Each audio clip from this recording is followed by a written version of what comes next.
Let's move on and tell you what's happening in the rest of the market. We've got a very special guest lined up on the show today.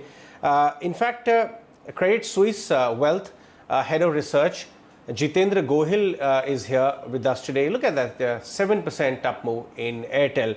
Jitendra, let me start with you. You were listening to Vodafone Council, Mr. Rohatgi. You must have followed what's happening in the telecom space. Look at the way Bharti stock is gaining 7% right now. And I want to understand from you, not only for telecom, but the kind of debt some of these companies carried on their books. It was a market moving, angle to track, even from the lender's perspective, big exposure from the banking side. Do you have any thoughts on this space and how things are looking or shaping up fundamentally now? Hi, Ajay. Thank you for inviting me on your show. So we remain positive on telecom space. We believe that India's data growth story is going to yet to actually explode. And we think that if you look at India's overall data consumption, which is one of the highest in the world, and if you look at the data prices, which is the lowest in the world, now this disconnect has to be addressed, and we think that in the coming quarters we will see the ARPU growth will pick up for these companies. They have to raise data prices, and hence we believe that the telecom sector as a whole it looks pretty compelling to us. Secondly, in terms of debt and in terms of the way banks have raised capital, I think that was much better than our expectations. So if you look at the global liquidity is pretty large, and we think that India is able to gain some share of that global liquidity. So whenever the banks have announced QIPs or capital raise, they are getting funding. Not just banks, but some other sectors as well, which are in distress. They have raised capital and they got capital very fluidly. So I think this is a very critical thing, that while the economy is going under trouble, and we think that it will take some time to recover, but the foreign capital is freely flowing to India, and which is also reflected in our higher FX reserves. So I feel capital is going to flow to India, given the global liquidity, which is high.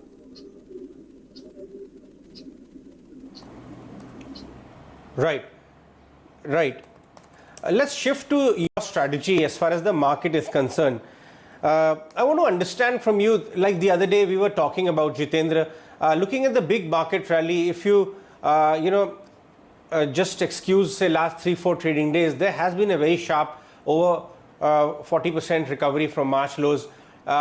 Some people managed to latch onto it. Others who were probably looking at the macro readings much more closely were hesitant to participate in it. And hence the question comes to fore and is often discussed on various platforms, is this rally justified globally, not only in India, and the way fundamentals seem to have gotten very divorced from the stock prices. Stock prices are moving in some other trajectory while fundamental continues to look shaky. I believe you have done some very deep research going into, over 2 decades into how macro or fundamental actually move with stock prices. What are your thoughts on the takeaways or the gist of that? See, markets and economy are not exactly linked. So in the near term, you may look at EPS, how much EPS will grow, and then you assign certain P, and then you derive a price. But we feel that in a lower interest rate environment or a negative interest rate environment in most of the developed markets, we feel that going forward, the focus should be on risk premium rather than the P ratios, because we feel that the difference in the valuations between our last 10 years average and plus now current valuation is determined with the risk premium, which is much lower in this interest rate kind of scenario. And in the Fed meeting as well, Mr. Powell mentioned that they are going to keep interest rate lower for longer, which is also negative for USD. So we expect dollar to depreciate. And when dollar depreciates, we feel that the emerging market as an asset class will outperform, and this is exactly is happening. So when March lows we achieved, our global investment committee actually went overweight on equities. We believe that as and when we will see more liquidity coming from ECB and Fed, we will see global equity market will come back to its previous highs, and this is exactly happened. So what next? We feel that around 21 times price to earning, which is expensive, but if you look at the kind of liquidity is there in the system, plus the kind of support all the policymakers have provided, which is enormous, and that has led to risk-on sentiment globally. Coming to India, I feel we will take time to see some kind of recovery in the macro. But this difficult times, what happens is the larger companies, they gain market share.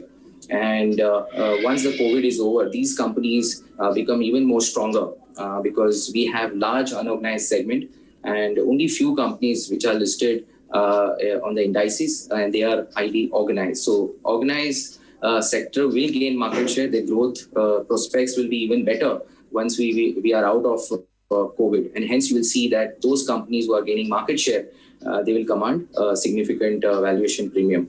The other thing we look at is the difference between the macro fundamentals and equity stock market returns. So give you some perspective, if you go back 20 years, India's per capita income was half of China. Currently, after 20 years, China's per capita income is 5 times bigger than India.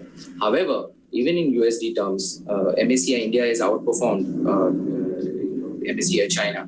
So it's not necessary that economic growth will lead to better stock prices return and vice versa. It depends on a lot of factors. And in India too, we have seen indices have survivorship bias. What I mean by that is large companies, they command higher rates in the index, and weaker companies, they just go out of indices. So that churn is leading to that kind of disconnect that the indices keep on going higher while the underlying economic fundamental may not be that strong. Yeah.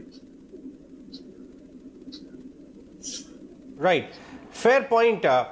Jitendra, so in this kind of an environment where, the fundamental continues to remain not very convincing, but other big global macro factors like the dollar coming down, central bank liquidity more than abundant, but valuation actually got pretty attractive around March. So are you just saying that it merits a bit of a risk taking and a leap of faith when valuations come down below the long-term averages?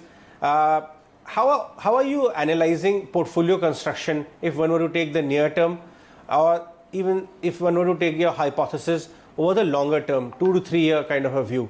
What are your framework looking like? Credit Suisse wealth management process is very robust, and we look at various asset classes. And for various asset classes, inflation, interest rates, and currency, these are the 3 major factors that determine where you're going to park your money into. And we feel that going forward, it's a very clear guidance from the Fed that they are going to keep the interest rate lower.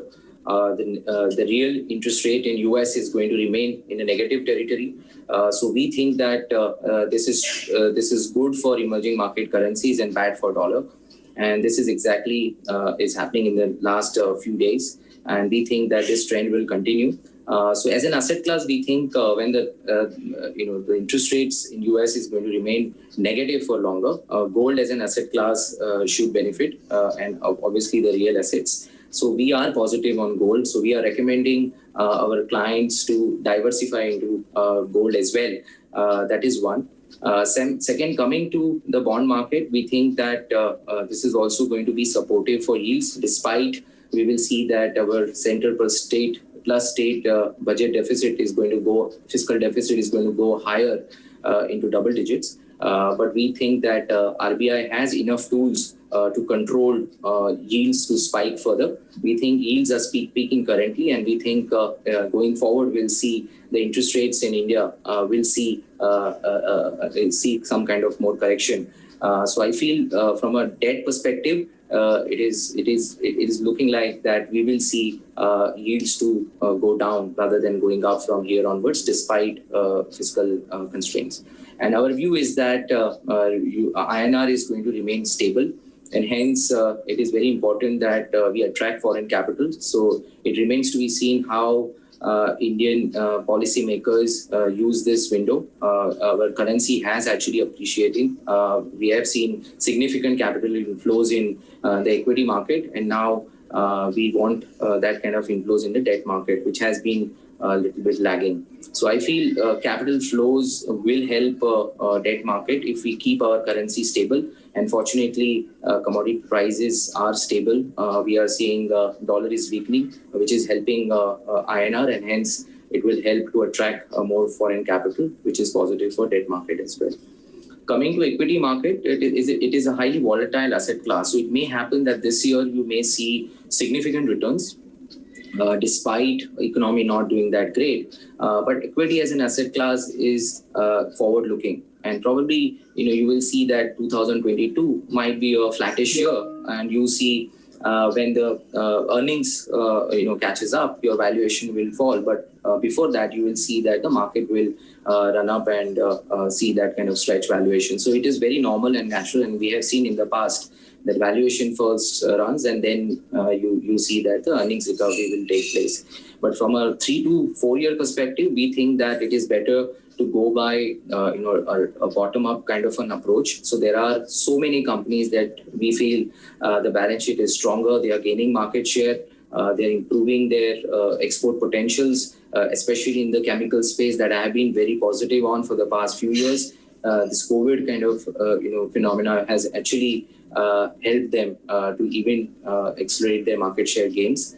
Secondly, I feel private bank consolidation will again be looked at very positively. I feel that post-COVID scenario, they will have better market share, and their market share will accelerate as PSUs are not able to raise capital, or they haven't raised capital yet.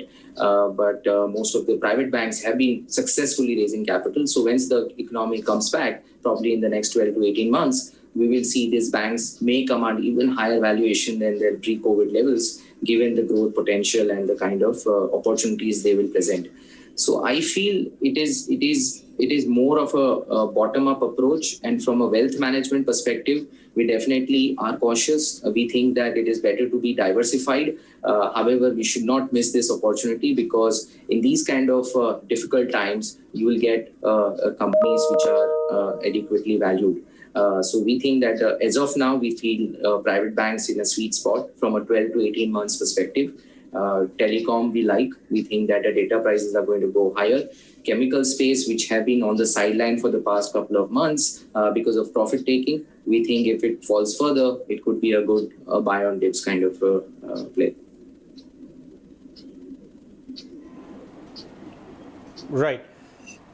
Jitendra, I'm keen to know from you what kind of conversations are you having with your wealth clients, Credit Suisse wealth clients. I'm assuming bulk of them belong to the bulge bracket, the affluent investors and the target audience. How are they analyzing the environment? Is there willingness to dip their feet more into equities now, given that the outlook for debt and commercial real estate, which traditionally has been their area of interest, is dimming? Or are they sitting on the side, but there is willingness to, if a dip arises? Talk to us some, which gives us a flavor of the kind of, conversations you've been having with some of your big investors. Yeah, so when we saw market dipped in March, April, I was almost like full house. We had a lot of calls with our clients. We assured them that our global IC expects that the market will bounce back. But the bounce was in fact much faster than what we had anticipated. But definitely the call for our international clients is mostly on economic prospects. They also invest in different countries. So they evaluate India from a global perspective. And looking at India's fiscal constraint, looking at India's healthcare infrastructure, it was pretty tough to convince India's growth story will be back again. So there, most of the constraints is mostly on the currency front as well. When they invest, they also look at how the currency is going to move. And during March and April, there was a lot of talks that we may lose our credit rating and currency may just depreciate significantly. but that view did not play out, and we remained positive on INR throughout, and we said that INR will actually appreciate going forward, and that helped us. Coming to the domestic clients, I think it is a case-to-case basis. Some investors are mostly yield-seeking, and looking at the bond market and corporate debt market, I think there was a lot of appetite for some of the corporates in these difficult times, because the large large corporates as well as NBFCs, those have parental backings, their yields were attractive at that point of time. And our product team, our debt fund managers, we sat and decided which debt to pick, and we have invested heavily into some of the debt papers which were available at an attractive price. Coming to equity markets, we were very sure that some of the companies which have stronger balance sheet, IT sector, for example, the top 2 or 3 companies in IT as well as in FMCG sectors will do well in these difficult times. And then slowly and gradually, as we pick up, we will move towards a slightly higher beta name. And lastly, we will recommend the banking sector. So we had communicated that the kind of buying interest sector by sector, and that view also played out. So we had recommended IT, and then we had recommended some of the large FMCG play. And now we feel that as the market is now close to around 5-6% or 7% lower than its peak, we think now is the time that we should look at banks, because they have been laggard. It's mostly to do with communication, what every client wants to have, what's their time horizon. Some clients are, having a trading oriented clients. Mm-hmm. They like to sit on the sidelines, have cash on their portfolio, and whenever the opportunity comes, they want to invest. It's a case by case basis. Right. All right, Jitendra, on that note, we'll let you go. Thanks very much for your time joining us on the show and being part of our coverage today. That was Jitendra Gohil, Head of Research at Credit Suisse Wealth.